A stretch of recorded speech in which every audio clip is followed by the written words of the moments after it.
রাঙামাটি তীরন্দাজ সিরিয়ালে আজকের পর্বে আমরা দেখতে পাবো রাঙা তীরধনুকের মুখে পড়ে আহিরি সবটা স্বীকার করে। সে স্বীকার করে যে মিসেস কলকাতা কম্পিটিশনে তার গ্রামের লোকেদের ব্যাগে অস্ত্রশস্ত্র রেখে দেওয়ার ষড়যন্ত্র সে নিজেই করেছিল আর পুলিশকে কল করে বলেছিল ওরা টেররিস্ট। হোলি পার্টির দিন রাঙার পা বেঁধে জলে ডুবিয়ে মারার চেষ্টা, হিরে বসানো বোতল ওর ব্যাগে রেখে দেওয়া, সব কিছুর মূলে আহিরিই ছিল। এরপরে আহিরি বলে যে তুমি এসব প্রমাণ করবে কি করে রাঙা? ওর তোমার মুখের কথা তো কেউ বিশ্বাস করবে না। তুমি আমাকে ফাঁসাতে চাইছিলে, দেখো এবার আমি কি করি। এই বলে রাঙার হাত থেকে তীরটা কেড়ে নিয়ে নিজের পেটে ঢুকিয়ে দেয় আহিরি আর বলে যে আমি তোমাকে কিছুতেই জিততে দেবো না রাঙামতি। রাঙা বলে যে আমি তো শুধু তোকে ভয় দেখাতে চেয়েছিলাম, তোকে মারতে চাইনি।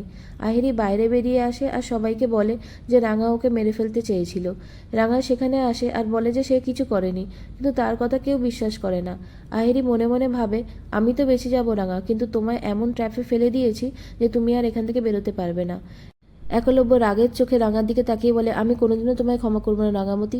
এই বলে আহিরিকে হসপিটালে নিয়ে যাওয়ার ব্যবস্থা করে। এরপরে আহিরিকে ওটিতে নিয়ে যাওয়ার সময় আহিরি একলব্যর হাত ধরে বলতে থাকে আমাকে বাঁচাও একলব্য, যা দেখে একলব্যের চোখে জল এসে যায়। একলব্য তো ভাবতেই পারছে না যে প্রতিহিংসার বশে রাঙা কাউকে খুন করার মতো জঘন্য কাজ করতে পারে বলে। আহিরির অপারেশন শুরু হয়। অন্যদিকে বৃন্দা সবাইকে বলে এখনই পুলিশকে খবর দিতে হবে।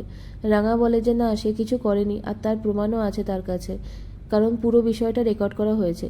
এই বলে সেই ঘরটার ভেতরে যায় যেখানে রেকর্ডারটা ফিট করা ছিল, কিন্তু সেখানে গিয়ে দেখে যে রেকর্ডারটা যেখানে লাগানো ছিল সেখান থেকে উধাও।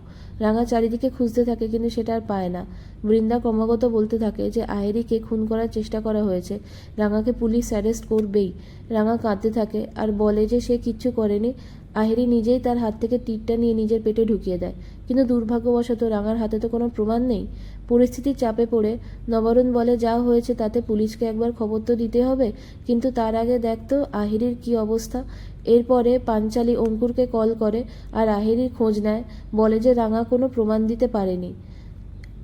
অন্যদিকে বৃন্দা মুচকি হাসে, হয়তো ওই রেকর্ডারটা সরিয়ে রেখেছে। কি হয়েছে তা আমরা পরবর্তী পর্বে জানতে পারবো।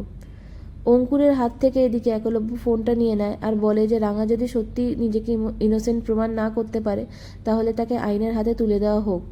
আর মুখ ফসকে বলে ফেলে যে আমি রাঙাকে সত্যি ভালোবেসেছিলাম। একলব্য দুশ্চিন্তায় ভেঙে পড়ে, কিন্তু তার মন কোথাও না কোথাও বলছে যে রাঙা এরকমটা করতে পারে না।